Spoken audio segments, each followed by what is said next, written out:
টোটো চলাচলের ক্ষেত্রে বিভিন্ন সমস্যা নিয়ে প্রশাসনিক স্তরে বৈঠক হলো কালিয়াগঞ্জের বিডিও অফিসের সভাগৃহে। সোমবার দুপুরে কালিয়াগঞ্জ ব্লক প্রশাসন ও পঞ্চায়েত সমিতির উদ্যোগে এদিন প্রশাসনিক বৈঠকে উপস্থিত ছিলেন বিডিও প্রশান্ত রায়, পঞ্চায়েত সমিতির সভাপতি হিরণময় সরকার, থানার আইসি দেবব্রত মুখার্জি প্রমুখ।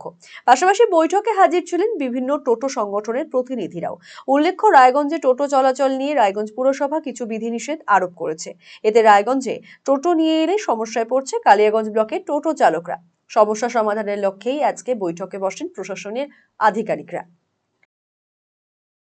সমস্যাটা হচ্ছে আমাদের কালিয়াগঞ্জ ব্লকের যেমন মালগাঁও অঞ্চল বা মোস্তফানগর অঞ্চলে কিছু টোটো যেগুলো হচ্ছে বিগত দিনে রায়গঞ্জ, যেহেতু রায়গঞ্জ লাগোয়া ওদের জায়গাটা, সেহেতু ওরা রায়গঞ্জে চলাচল করতো। তাতে রায়গঞ্জ থেকে যেটা একটা যানজটের জন্য ওনারা একটা সিস্টেমের মধ্যে এনেছেন যে গ্রিন টোটো 3 দিন চলবে আর ব্লু টোটো 3 দিন চলবে, সকাল 8টা থেকে রাত্রি 8টা অবধি।